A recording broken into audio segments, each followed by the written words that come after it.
Assalamualaikum warahmatullahi wabarakatuh. Perkenalkan, nama saya Evi Wahyuni, NIM J1B018024. Pada video kali ini, saya akan membahas tentang teknologi konservasi air dan tanah pada lahan kering dan erodibilitas tanah. Yang pertama, teknologi konservasi air dan tanah pada lahan kering. Konservasi air yaitu digunakan untuk meningkatkan pemanfaatan dua komponen hidrologi, yaitu air permukaan dan air tanah, dan meningkatkan efisiensi pemakaian air irigasi. Pengelolaan air permukaan meliputi pengendalian aliran permukaan, pemanenan air, meningkatkan kapasitas infiltrasi tanah, pengolahan tanah, penggunaan bahan penyumbat tanah dan penolak air, dan melapisi saluran air. Pengelolaan air bawah permukaan tanah meliputi perbaikan drainase, pengendalian perkolasi dan aliran bawah permukaan, dan perubahan struktur tanah lapisan bawah. Tujuan teknologi konservasi air yaitu untuk meningkatkan masuknya air ke dalam tanah melalui infiltrasi dan pengisian kantong-kantong air di daerah cekungan, dan mengurangi kehilangan air melalui evaporasi. Teknologi konservasi air salah satunya dapat dilakukan dengan cara teknik pemanenan air, yaitu tindakan menampung air hujan dan aliran permukaan untuk disalurkan ke tempat penampungan sementara dan atau tetap yang sewaktu-waktu dapat digunakan untuk mengairi tanaman yang diusahakan pada saat diperlukan. Keuntungan dan kerugian pemanenan air yaitu: pertama, keuntungan antara lain meningkatkan ketersediaan air bagi manusia, tanaman, dan ternak, meningkatkan intensitas tanam, produktivitas tenaga kerja petani, mengurangi dan mencegah bahaya banjir dan sedimentasi, dan menampung hasil sedimentasi yang dapat dikembalikan ke lahan usaha tani.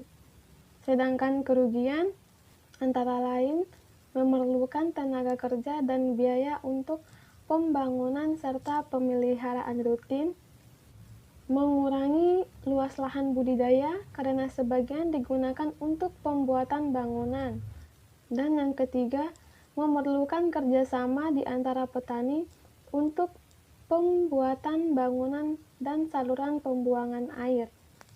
Beberapa contoh teknik pemanenan air yaitu antara lain: yang pertama ada saluran peresapan, kemudian ada rorak, kemudian ada embung, dan ada mulsa vertikal. Selanjutnya itu teknologi konservasi tanah mekanik, yang merupakan semua perlakuan fisik mekanis yang diberikan terhadap tanah dan pembuatan bangunan yang ditujukan untuk mengurangi aliran permukaan dan erosi serta meningkatkan kelas kemampuan tanah. Teknik konservasi tanah ini dikenal pula dengan sebutan metode sipil teknis. Beberapa metode konservasi tanah mekanis antara lain terdiri dari: yang pertama ada teras, yang merupakan metode konservasi yang ditujukan untuk mengurangi panjang lereng, menahan air sehingga mengurangi kecepatan dan jumlah aliran permukaan, serta memperbesar peluang penyerapan air oleh tanah. Beberapa contoh bentuk teras yaitu teras bangku, teras gulut, teras kredit, dan lain sebagainya. Kemudian ada rorak, yang merupakan tempat atau lubang penampungan atau peresapan air yang dibuat di bidang olah atau saluran peresapan. Kemudian mulsa vertikal, yang merupakan teknik untuk memaksimalkan peresapan air ke dalam tanah dengan menambahkan sisa tanaman seresah gulma ke dalam saluran teras, rorak, atau ke dalam lubang-lubang peresapan air.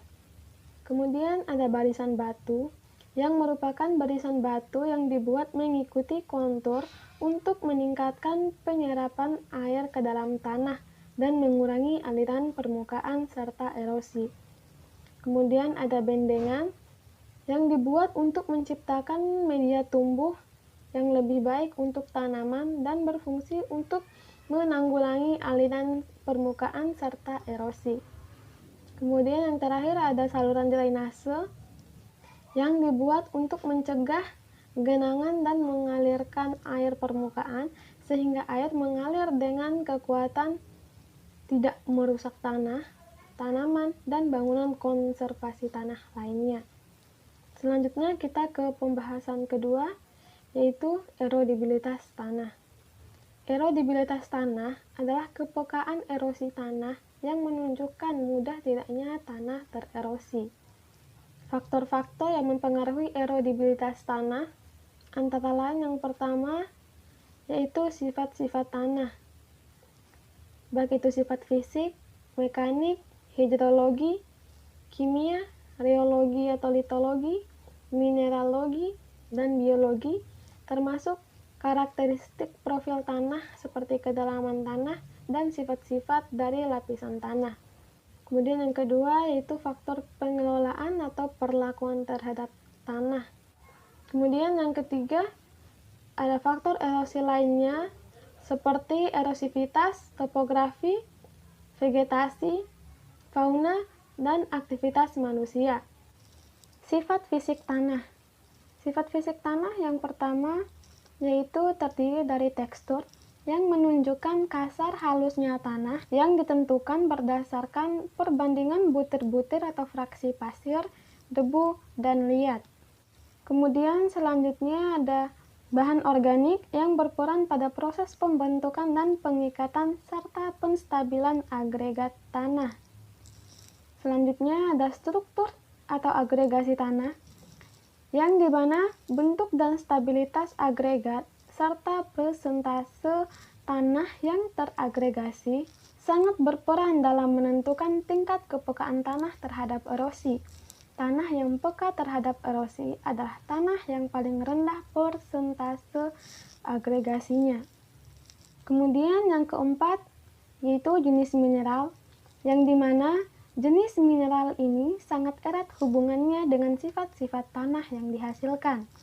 Liat yang mempunyai nisbah silika terhadap sesquioksida lebih besar dari nilai kritikal atau lebih besar dari 2, umumnya plastis dan mengembang jika basah. Sedangkan yang mempunyai nisbah kurang dari 2, umumnya kersai dan tidak mudah tererosi.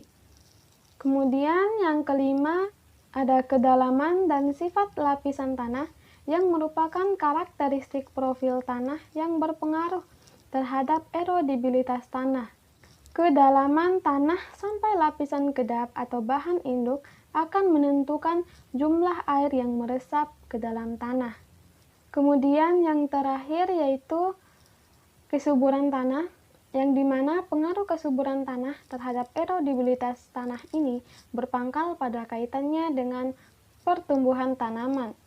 Pada tanah yang relatif lebih subur, pertumbuhan tanaman akan lebih baik dan berdampak pada tingkat kemampuan penyerapan air oleh tanah.